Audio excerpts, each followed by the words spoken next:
Geralmente eu avalio também material escolar, avalio relatórios, e aí eu costumo fazer uma análise desses materiais, desses relatórios, análise de anos escolares anteriores. Meu Deus, Priscila, tem isso tudo no relatório? Tem isso tudo. E ainda tem o mais importante no final, orientação. O que você vai orientar para a família?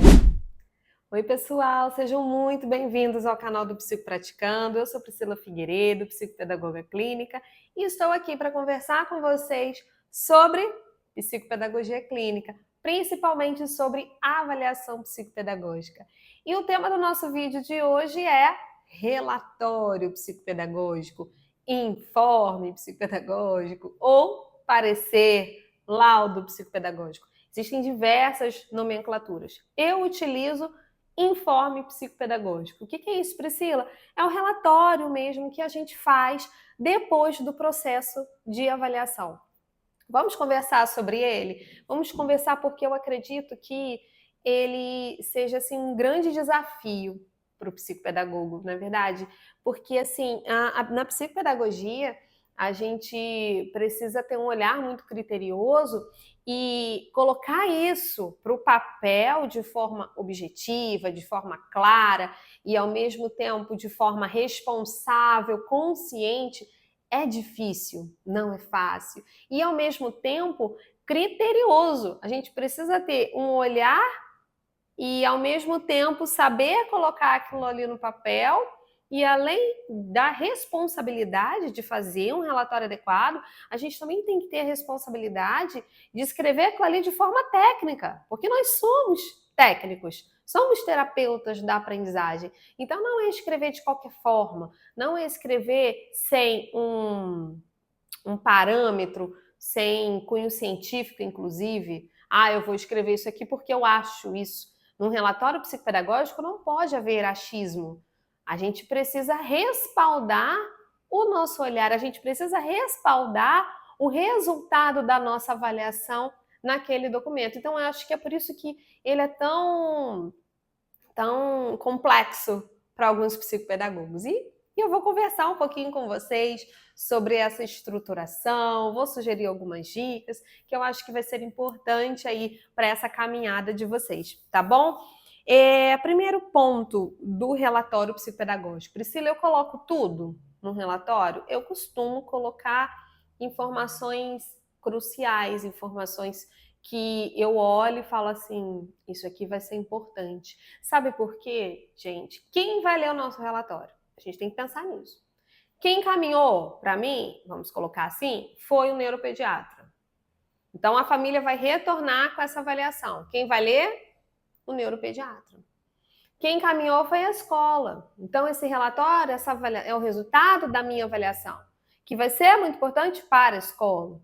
Então, a escola vai ler aquele relatório. Então, eu vou colocar qualquer coisa ali? Não. Eu falo para vocês que eu tenho uma... Hoje, a gente acabou se tornando amigos pessoais, sabe? Mas a gente começou assim, porque ela era dona de uma escola aqui da minha cidade e eu recebi um primeiro paciente dela. Porque a professora que trabalhava nessa escola encaminhou, porque me conhecia da Secretaria de Educação. Para você ver, né? No começo é assim, quem te indique. E aí eu fiz um trabalho, a criança evoluiu e ela olhou o meu relatório e ela falou, nossa, eu nunca vi um relatório tão bem feito. E aí ela começou a encaminhar outras crianças para mim, porque até então só a professora tinha encaminhado, aí ela já começou a encaminhar da escola inteira. Gente, já chegou vezes de eu ter mais de 10 crianças só da escola dela. 10 de pacientes só da escola dela. E aí a gente foi conversar, ela falou assim, sabe por que eu passei a encaminhar para você? Não só porque eu vi a evolução do meu aluno, mas por conta do seu relatório.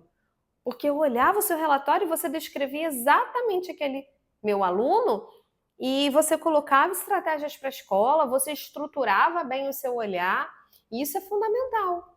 Outro também, eu já tive também casos aqui no consultório de médicos, neuropediatra, que eu nem a conhecia e a mãe chegou aqui falando, Priscila, olha, ela elogiou tanto o seu relatório que foi, assim, um divisor de águas até para o diagnóstico. Por quê?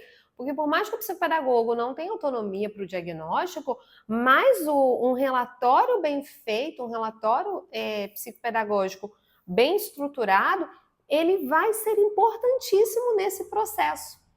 Eu sempre falo com os pais que, assim, existem consultas médicas com o neuropediatra, alguns de plano de saúde acabam durando um pouco mais rápido, a gente entende, né? Até por conta da demanda. Alguns neuropediatras que atendem no particular, geralmente eles atendem com maior tempo, vamos colocar assim.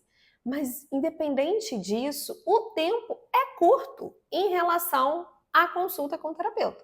Então, por exemplo, o seu paciente vem para o consultório, ele vai ter o quê? 50 minutos, uma hora. Gente, eu não atendo menos de 50 minutos, eu acho que é bem complicado, né? A não ser que é o convênio, eu também entendo que existem convênios que só cobrem ali meia hora, 40 minutos. Mas assim, a gente tem ali com a gente, né?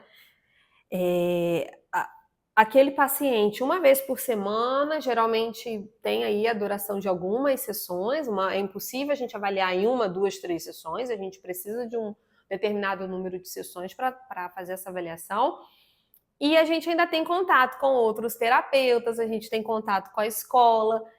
Ou seja, a gente conhece a criança de uma forma mais global do que um médico que vai ter ali aquela consulta mais rápida. E aí o médico, se ele confia em você, se você apresenta um bom parecer psicopedagógico para ele vai conseguir, nossa, olha quanta coisa importante aqui, que não deu tempo da mãe me falar. Olha o olhar dessa terapeuta em relação a isso. Hoje, graças a Deus, as pessoas aqui na minha cidade confiam no meu trabalho. E eu também tenho pacientes de outras cidades, porque eu atendo no formato online, em alguns casos específicos, que os médicos, a gente tem até o contato já, sabe? E a gente consegue fazer trocas. Ó, eu ligo e falo, olha, tá indo uma paciente minha, tá com o meu relatório em mãos, mas eu já vou te dar aqui um resumo do quadro, que na minha opinião é isso, isso e isso, tem umas questões assim, assim, assim, mas dá uma olhada no meu relatório, e aí o médico lê o relatório, com mais a nossa troca, isso facilita muito para chegar a um denominador comum. É um quadro de diagnóstico ou não, não, Priscila, é só mesmo dificuldade de aprendizagem. Às vezes eu encaminho para a neuropediatria e falo assim com a mãe, olha, não estou vendo critérios aqui, diagnóstico, não está se enquadrando em todos os critérios para um diagnóstico de laudo, para uma disfunção, mas eu vou encaminhar para a neuropediatria para a gente descartar qualquer hipótese. E quando a gente encaminha o quê? Com esse relatório bem estruturado. Por isso que eu falo com vocês a importância de um parecer psicopedagógico bem feito, tá? Bem feito. Falo até isso, e falo muito isso com as minhas cursistas. Olha, atenção no que vocês colocam. E aí, a gente... Priscila, mas como construir esse relatório? Você vai construir o seu relatório com base na riqueza de informações que você coleta na sua avaliação. Se eu fiz uma boa coleta de dados, eu vou fazer um bom relatório. Eu vou fazer um bom informe, tá? Existe uma estrutura, Priscila, de relatório? Sim, existe. Você encontra na internet, você encontra em livros, mas também não adianta você ter só uma estrutura de um passo a passo de como fazer um relatório se você não entender a importância daquela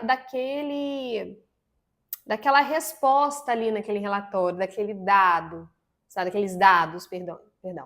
E aí, assim, até falei com as minhas cursistas na nossa aula de relatório, falei para elas, olha, eu vou deixar um modelo de relatório para vocês, um modelo que eu utilizo e tal, mas o mais importante na nossa aula é vocês entenderem a importância de colocar esses dados aqui.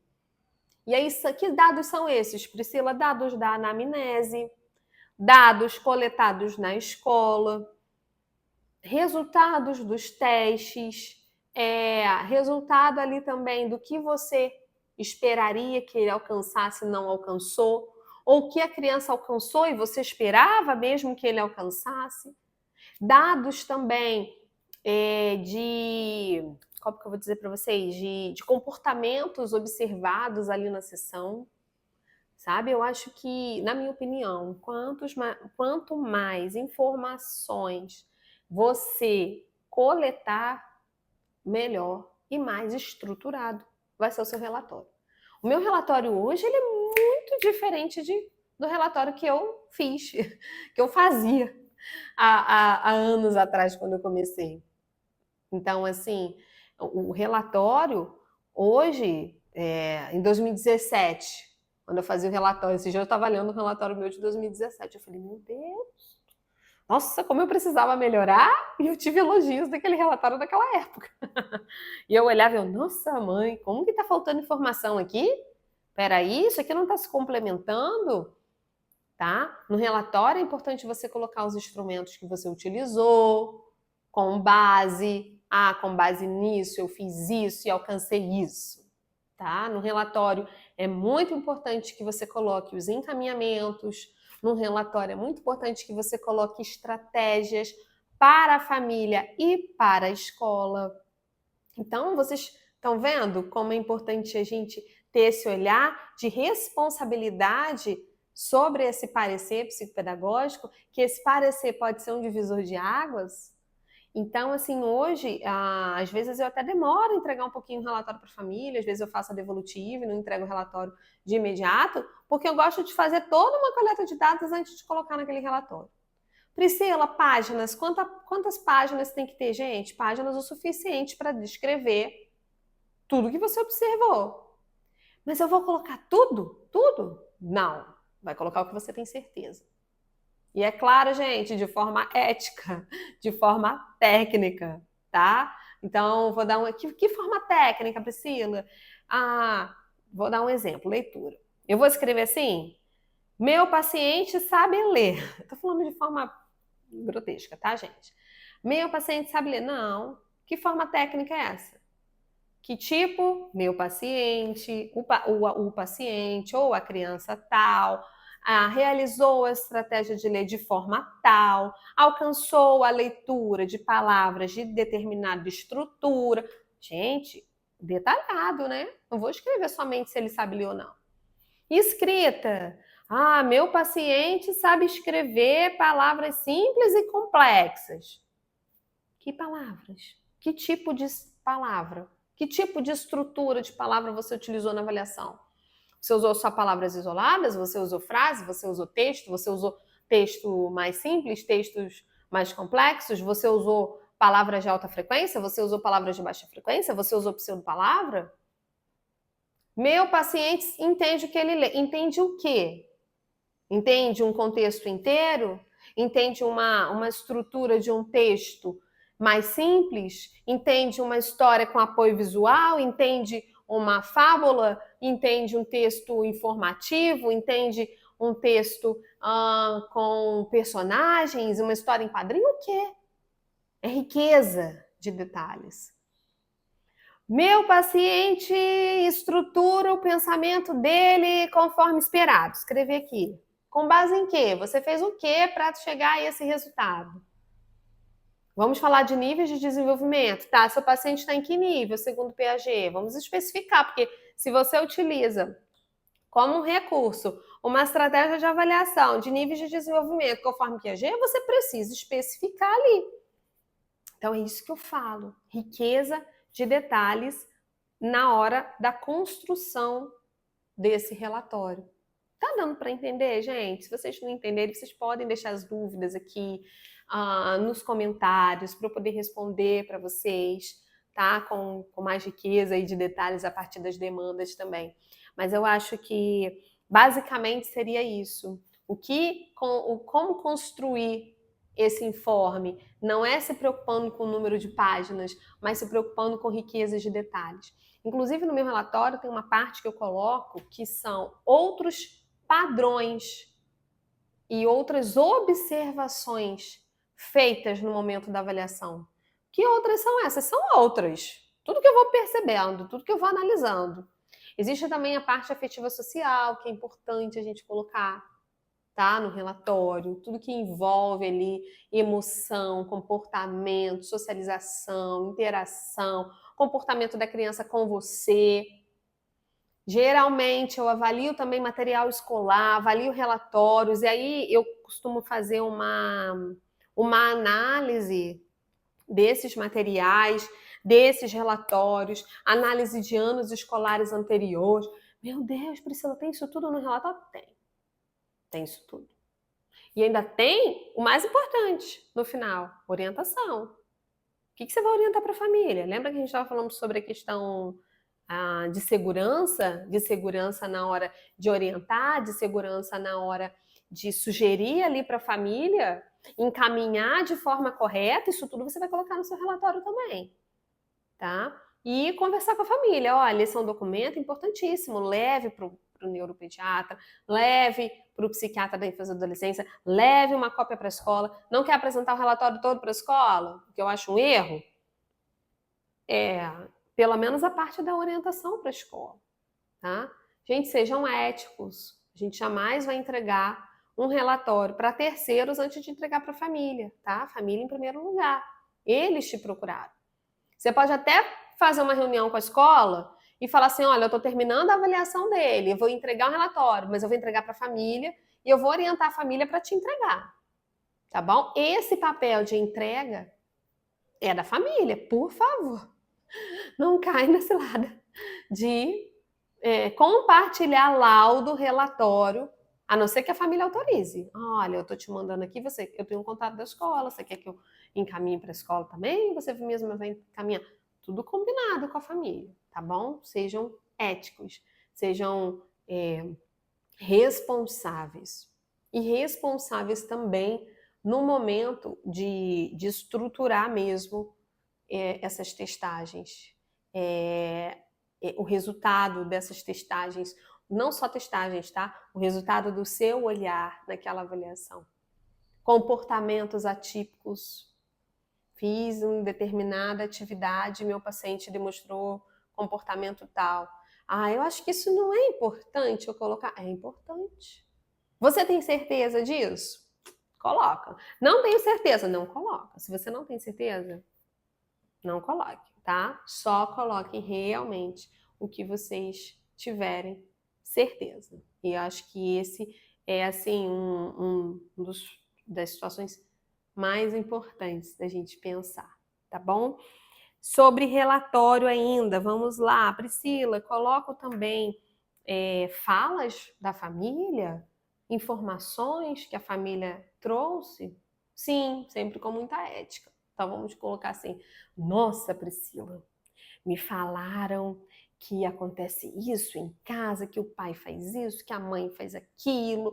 Nossa, umas situações complicadíssimas. Vou colocar isso na família, isso no relatório, gente. Você não vai detalhar o que aconteceu com a família. Colocar isso no relatório, mas é importante você se analisar que há conflitos familiares, a presença de conflitos familiares, tá? Em que lugar, Priscila, que eu vou colocar isso? No lugar, não sei, vou organizar em tópicos, vou organizar de forma descritiva, vai se adequar a essa informação, só não vai colocar essa informação lá no meio de leitura. Então, assim, gente, até a estrutura, a forma como que você coloca essas informações no relatório, de forma que seja mais fácil para o profissional que está lendo, tá? Ainda tem a outra parte do relatório, que é a conclusão.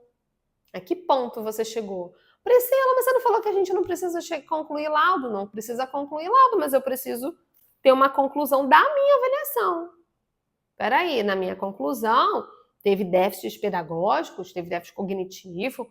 Na minha conclusão, coloco ali para onde eu vou orientar o porquê que eu vou pedir encaminhar para um psicólogo, porque eu vi questões assim, assado, enfim.